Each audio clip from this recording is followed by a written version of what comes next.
Welcome to AI Home Podcast, the first podcast for real estate resources and independent living strategies for the disability community. Why? Because accessibility is home. Hi, I'm Angela Fox, blogger, author, and your host. Now, let's begin. All right, everybody. Thank you again. This is Angela Fox.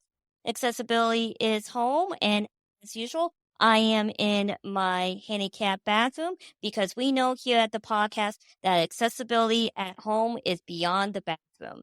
Today's guest I have is Leslie Davis. Leslie, say hi to everybody. Hi, everybody. Leslie is a world traveler, and she is going to talk about some of her experience overseas, and in particular, what she does here in the United States and how that gives her an opportunity to travel. But really what I reached out to her was I heard that she was an architectural junkie. She also had some fabulous tips about a particular ramp that we'll probably talk at the end. Leslie, do you want to introduce yourself? Thanks so much for having me. This is fun. So I have a day job. I work at Indiana University in Bloomington, Indiana. I am the assistant dean for international programs at the law school here. I work with the international agreements and partnerships and students at the law school. I also do disability coordination at the law school.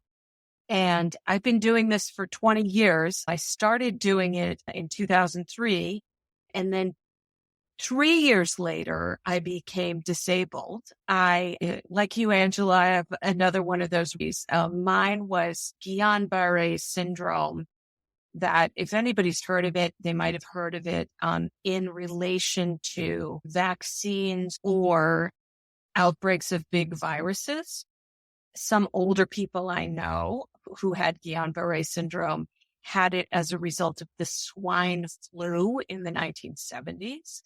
And while COVID has not been that linked to Guillain-Barre, Zika virus has been, but honestly, it can be any virus. And it's an autoimmune response to a virus, whatever virus you want. Then your immune system attacks the myelin sheath around the nerves, and in some very severe cases, attacks the nerves themselves. And one hallmark of Guillain-Barre syndrome is ascending paralysis. So we finally figured out what was going on. And when I say finally, I mean over the course of 2 days, because it's really fast. I went from non-disabled to paralyzed over the course of 2 days. But first, I couldn't feel my toes. Okay. And then I couldn't move my feet. And then as I'm sitting in the area of the ER, also in terrible pain because your body destroying your nerves actually really hurts. I bet that tickles, right? Tickles a little bit. No, it feels like somebody's murdering you. Oh. And so the ascending paralysis was the key. And then the good thing is that then there's descending non-paralysis. Again, this is the severe cases where people are paralyzed at all. I was paralyzed, had to be on a ventilator because my chest muscles wouldn't be able to work and I wouldn't be able to breathe.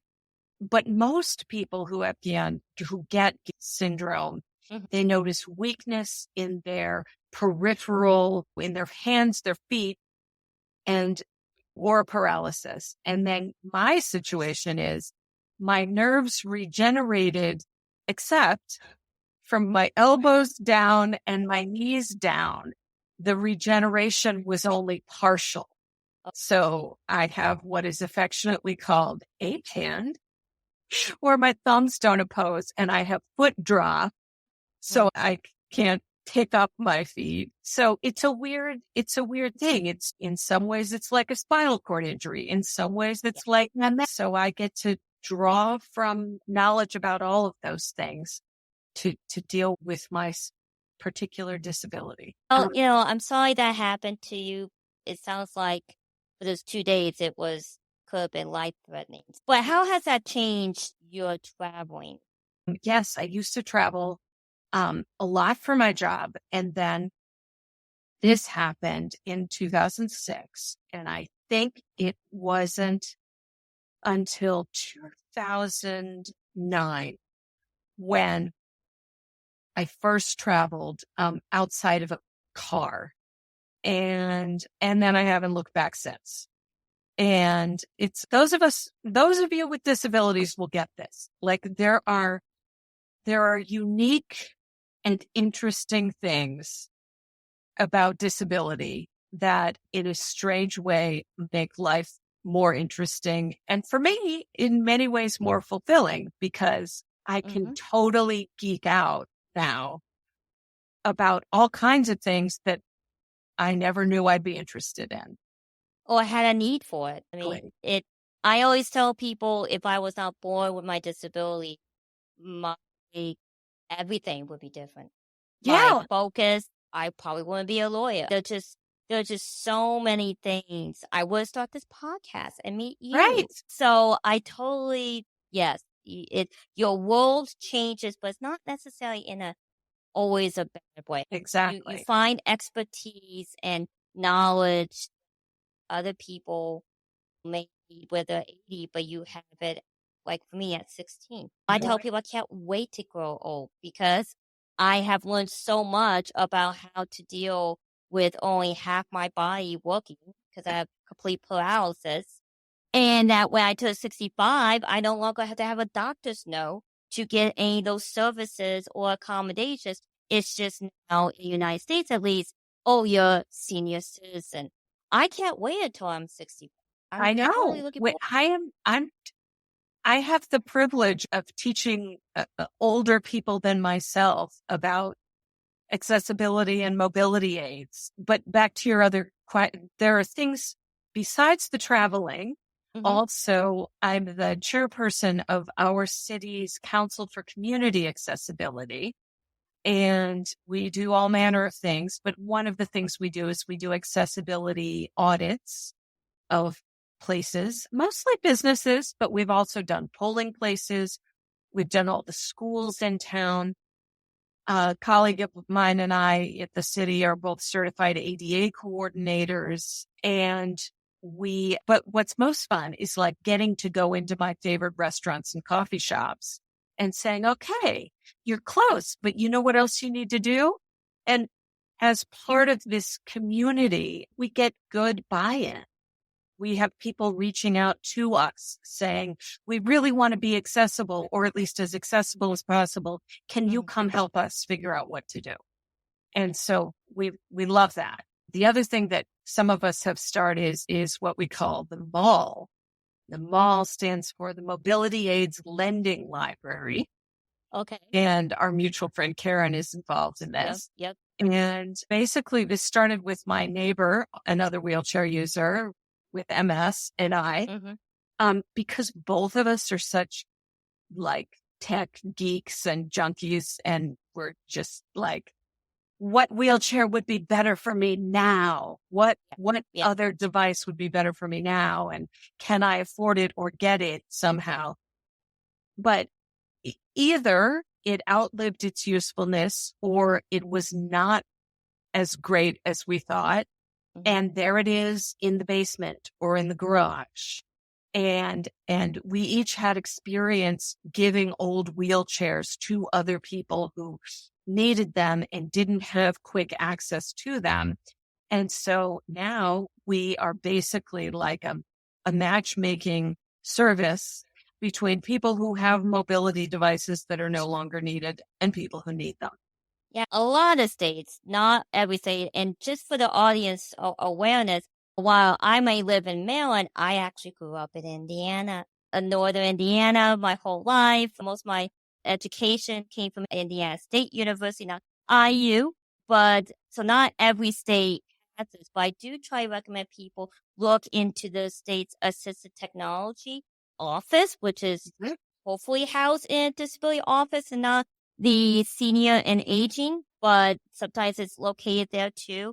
And a lot of assisted technology offices will have these technology loans, not just loans for money, but also equipment.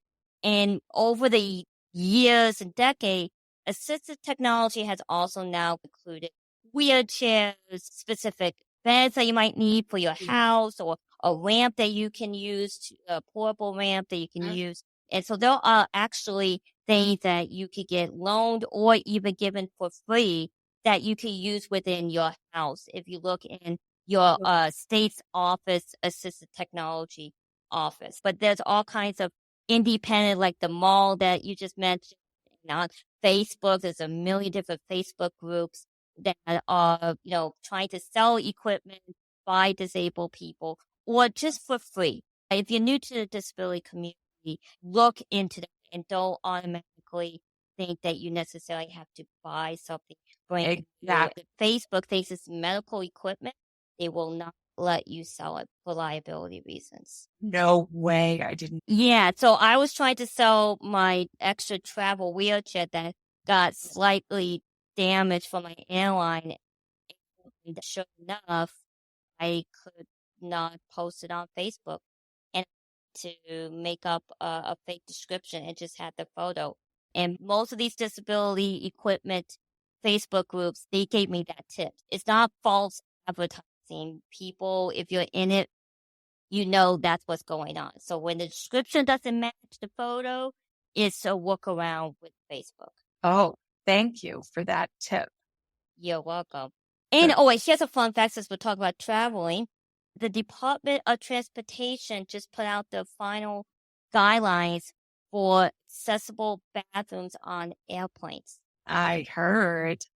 Sadly, it's all airplanes built something like 10 years from now. Yeah. But that's a good segue about how tiny when things are built for like housing and things like that. That really makes a big difference on when things are accessible. And I know you have had some experience overseas. Would you like to talk to the audience about that? Yeah, I travel a lot to Asia, but also to Europe. And I've got a history of and relatives in Hungary where I go a lot and to the European Union countries. And these are all very old cities. Those of us who've been to New York and Boston and Chicago, for example, where the buildings were built so long before the Americans with Disabilities Act was passed 33 years ago, that existing buildings, while the ADA covers them, the ADA doesn't mandate, and there's no ADA police. It doesn't mandate that you have to destroy that one step that's in front of your building to get into it. If you're changing the entrance, that's another story. But in Europe, there are generally very few rules governing existing structures. I roll around Budapest, and every place I might want to go in almost has just one step. And what's interesting is that most people in Europe, and probably most people in the United States too, I have to say, they think that just one step is accessible. And Europe is so far behind when it comes to the accessibility of the built environment, in large part because everything is so old. Nothing was designed to be accessible back in the day. Because you know what? You had to worry about floods. You had to worry about mud. You had to worry about horses and their droppings and all kinds of reasons why people might have wanted to live higher than street level. I get it. Most of those things, climate change notwithstanding, but most of those things aren't the issue anymore. But it is very hard to get old countries to suddenly say, oh yeah, sure, we're on board with that. We will modify all of our buildings. No problem. What they hide behind is, in my opinion, is everybody will say it's a historic building. We couldn't possibly change it. And that's funny because we have that problem here in the United States. Our houses and buildings are not nearly as old. But one thing I tell people when they're looking into buying a home and you're disabled or you're conscious about having aging in place, that you do not want to buy a historical home because of these issues. The law I was telling you about in Hungary, so there's very little in the law about specifically mentioning existing construction, but except of course historic preservation. But new construction, it is assumed in most European cities, at least, that you're not building a single family home. You're building a building that has units in it. And I think it's since 2005, new buildings need to be barrier free. And if they have more than 2 stories, which in European standards, that would be like 3 stories because they don't call the place where you enter the first floor, they call it the ground floor, then it must also have an elevator. But I learned from my good friend who does disability law stuff in Hungary, he just bought a new single family house on the outskirts of Budapest. So where they actually do have some standalone houses, and nobody way that a new single family home would be exempted from this. So he said, yeah, it's a barrier free entrance. And because it's not more than it has 2 stories in our parlance, rather than 2 stories in the Hungarian sense. It doesn't have an elevator. And he was apologetic that it didn't have an elevator. And I said, no, the fact that your house by law had to have no steps, that's where I'm impressed, because we don't, have that. Can you imagine? We don't have that. Americans, you have to build all of your houses now without steps. Can you imagine the uproar? And now a quick break from our sponsor. So as you can see and also hearing me, I am sitting on my back deck and I have my grill. I love being out in my back deck.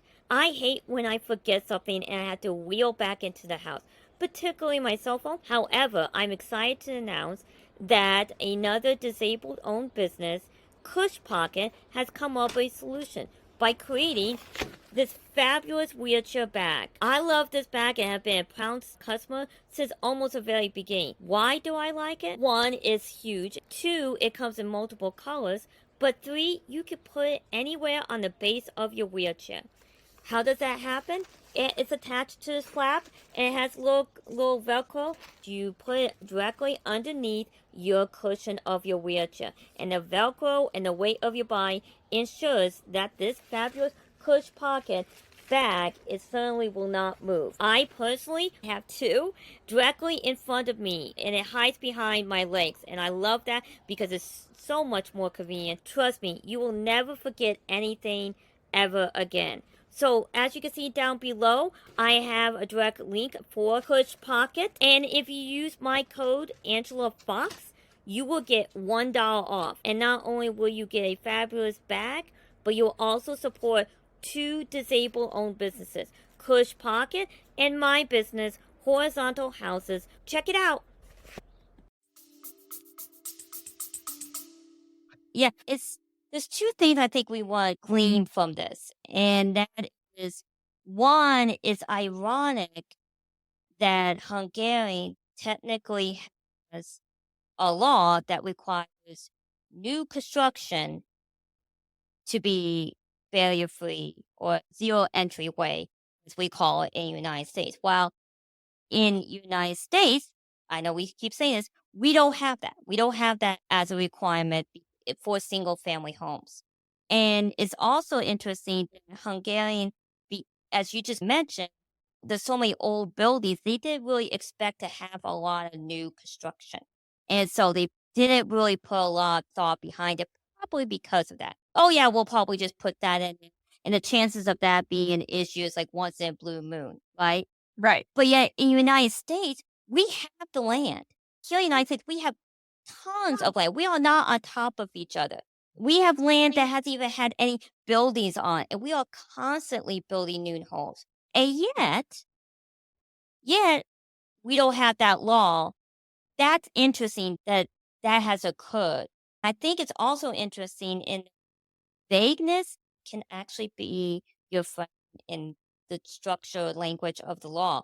And one thing that I always advocate and I tell people, it's actually a very interesting time right now for the disability community as far as making private sector housing, home ownership accessible. Not because we have the law, but because we don't. Mhm. So what I tell people is if you want to hire a contractor to make your house accessible, the only framework they'll have is the ADA guidelines. All right. That's all they'll have. Or they might have some sort of Fair Housing Act stuff. But building code. And so will make an assumption that they have to apply that to your personal house. And unless your zoning and your county code has something specifically for private sector housing, that doesn't apply.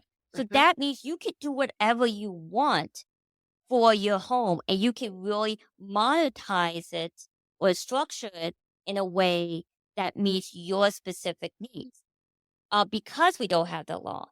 And there are Exactly. many different organizations right now that are trying to address this and say, okay, this is what the ADA has, but that's not good enough. And since there's no law, we're going to make up our own guidelines and we're Yep. going to publish it. And I have it on my website. And so now it's only a voluntary basis. There's something I've been running into that reminds me of exactly this. I wouldn't trade having the ADA for the world. But Right. that being said, when I work in other countries, I realize that it is possible to do things that by ADA standards wouldn't strictly meet the letter of the law, but it can make a place accessible for a large number of people. So I don't know if anybody has seen this German woman who calls herself the Lego Grandma. You've seen her, Angela? I've read about it. I would love to get a hold of her, have her on this podcast. I can put you in touch. She's not an Really? English speaker, but she uses DeepL translation, and all of her English language emails are perfect. But Okay. she's a wheelchair user. I can't remember why. I think she's in her 60s, perhaps early 70s. She lives in a small town in Germany, not far from Stuttgart. And all the houses, all the shops, they've got one step. And so she started building ramps made out of Legos.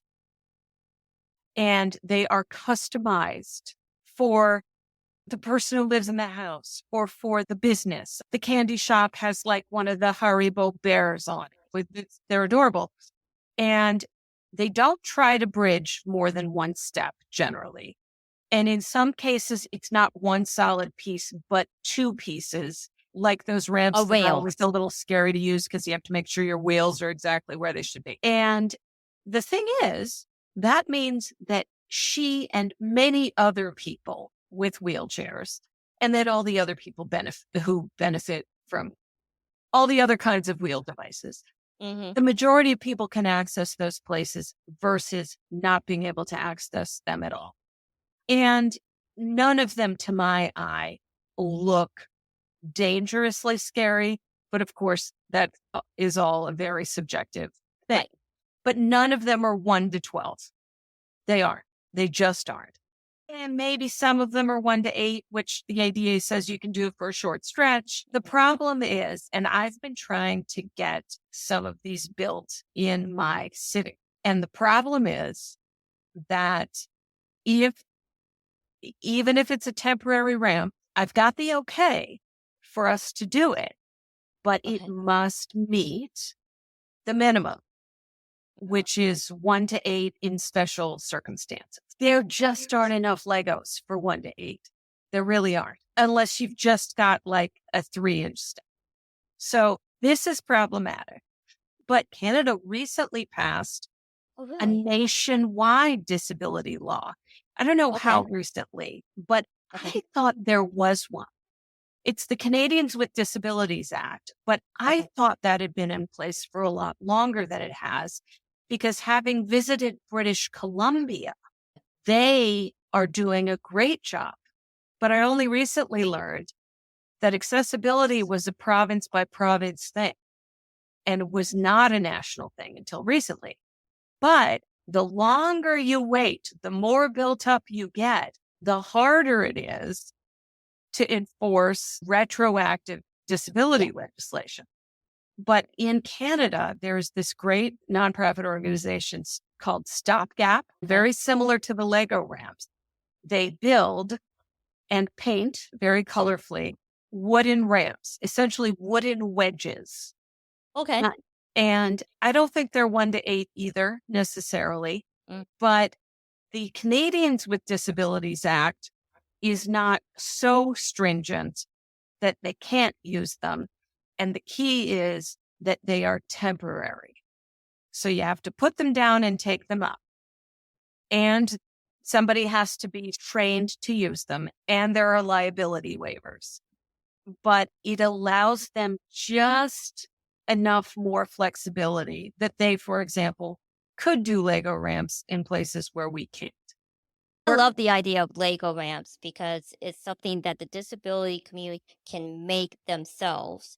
One thing that I've been trying to research, so if anybody's listening, I know that having 3D printers are all the rave, and I'm always looking for somebody that, who is disabled that has built through a 3D printer ramps or anything that you could use within the home. And there really hasn't been as far as I've seen a few things, but if anybody's listening and you want to be on the podcast to talk about that's great.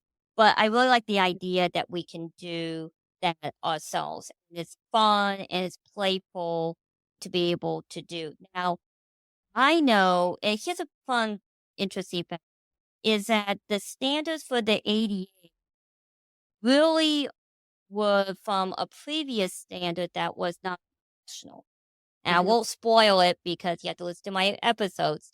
But the drivers behind them were really men who were disabled. As a result of that, these inclines are not really gender neutral because we do know that there can be a difference as far as the strength that makes there are differences between strength of women and men.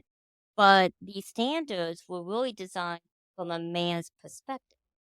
There's always been this discussion that maybe the ADA needs to have more flexibility either way for that because it was really just focused on one gender. But that's just a little side note digress, but that's really important for inclusion of different people when you're making these laws because sometimes you make it good for one and not the other, right?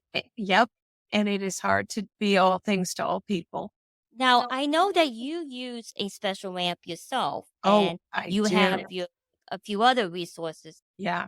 So I was on a quest, and this is as a result of spending time in Europe, but also in older US cities, just the problem of the one step. And the fact that a lot of the places I go, I am going alone. And whatever I'm carrying, especially if I'm traveling and I've got to carry luggage, I've got to carry it myself. And so I was on the hunt. For years, I've been on the hunt for a portable ramp that didn't weigh 100 pounds, that was actually manageable.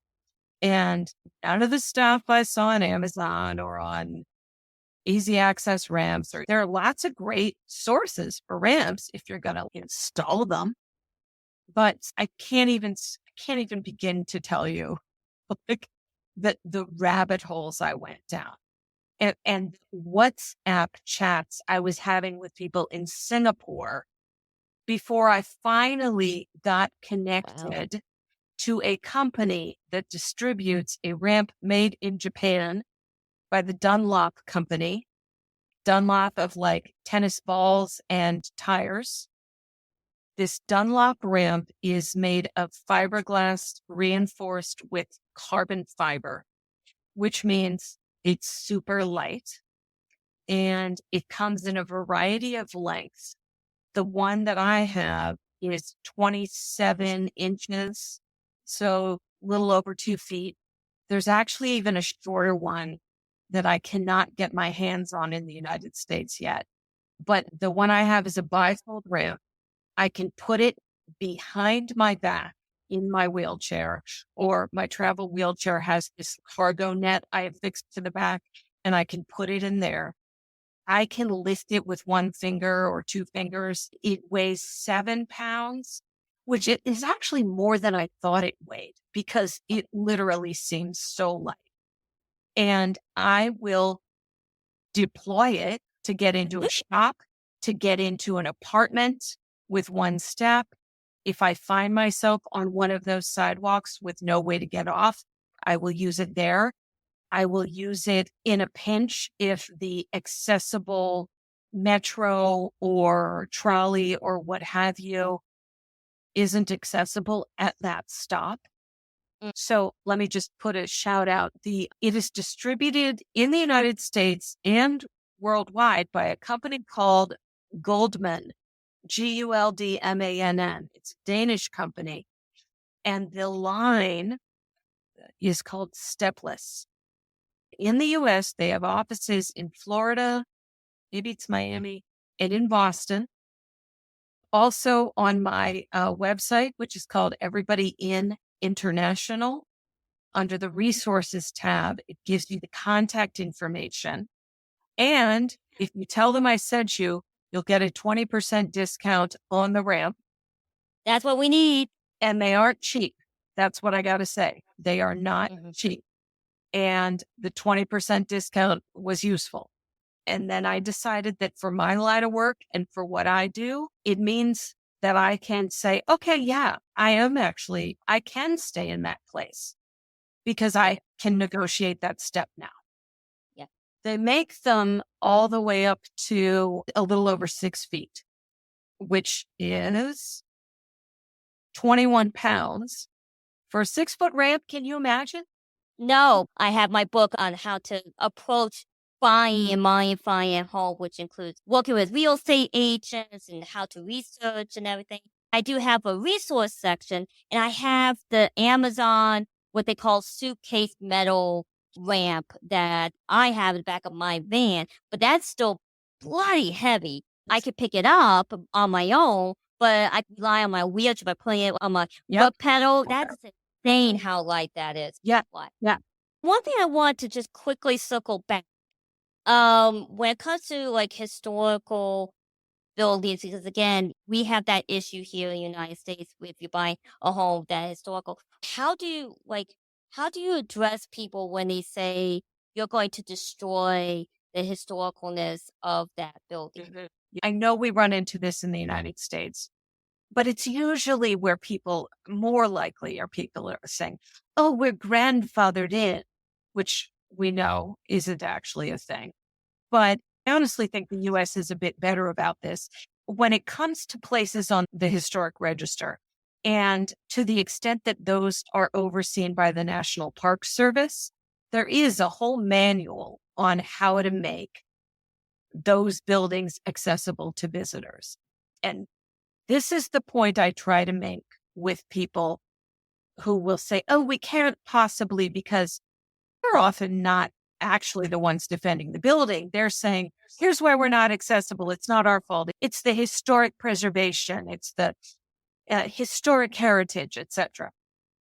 And then I will show them things. I will show them products like this same company, this Goldman, makes something that is called a platform lift and they are using this in churches. I've seen it in some cathedrals in England, which actually the UK is quite a bit further advanced than a lot of Europe in this area.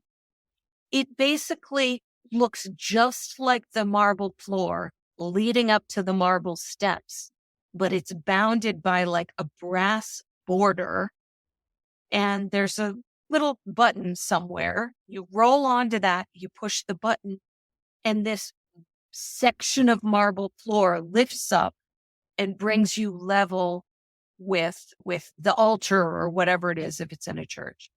But my point is, if you care about historic preservation, then you know that you have to have people who appreciate historic buildings, are willing to keep them up, are willing to divert government funding to their upkeep. And if you have an aging population and an increasingly disabled population, or population of people who have gone to war and are coming back with disabilities, you are missing out on a huge subset of the population. Disabled people are the world's largest minority. You are missing out on their support. I frankly find it so insulting for somebody to say we couldn't possibly put a ramp because what, it would be ugly. This idea that you're somehow changing it and therefore it's no longer historic as well. But historic is a relative term because meaning, yeah, you want to keep things as intact as they were, but things fall apart. And when you are trying to fix it, you are using somewhat modern materials. You're not using the exact same materials, let's just say the exact same materials that originally built that building. They don't usually exist. So you're doing replicas, right? You're doing things that look like they belong there. But the point is that you're always changing. And it may seem odd to be talking about this in a disability home ownership podcast, but just in my city, in Rockville, there is the old Rockville. And a lot of these big mansion homes, which are very expensive, $1 million, they are privately owned, but they are under the Historical Society list. And so if you buy these homes, you have to sign that you have to get permission to change a few things. So imagine if you become disabled when you buy later in life after you bought this home, or if you have family or friends that you want to come that are disabled. So there is this problem with disability home ownership. But at the end of the day, what you just said about having that marble level ramp to get into churches, what we're really talking about is, does it look like it belongs? Does it look nice? It doesn't look like it belongs. That's what we're really talking about. And what's really interesting about that is you also have that same concept when you're dealing with HOAs. Yeah.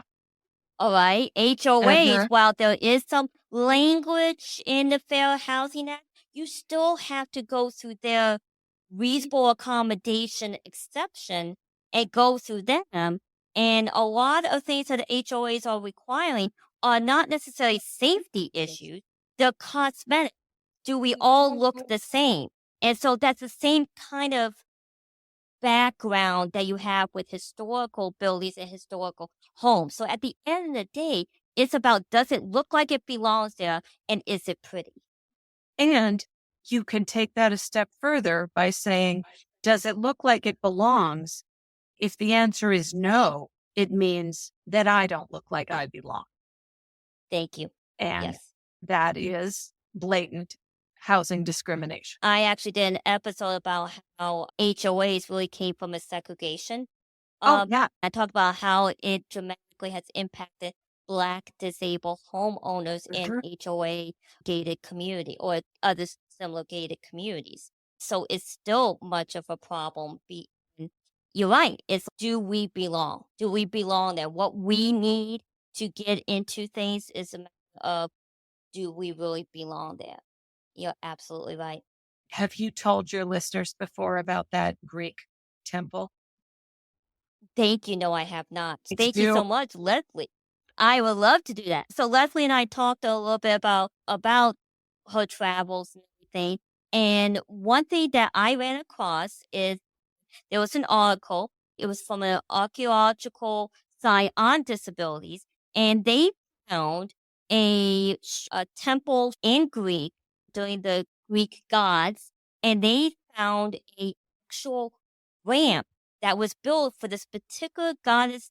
And the reason why was that particular god in Greek and Roman times was to heal.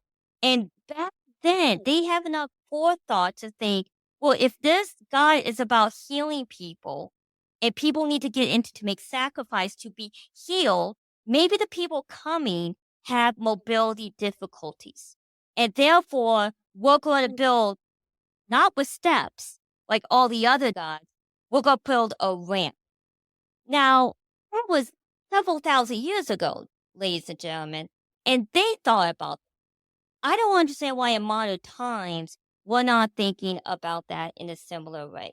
Thank you, Leslie, for bringing it up. Everybody, if you're getting pushback about this is such a new concept or only been around for 2-3 decades, no, it hasn't. No, I'll try to find the article or put up in a blog post because the Greek, the Greeks thought about it. Maybe not as expensive as we are thinking about it today, but they thought about it even better. So ramps have been around since civilization, literally civilization. So thank you, Leslie, for reminding me that fun. All right. Thank you, everybody, for joining us, Leslie and I. And please stay tuned for how to follow up. Thank you. HorizontalHouses.com is the hub for all things related to disability home ownership.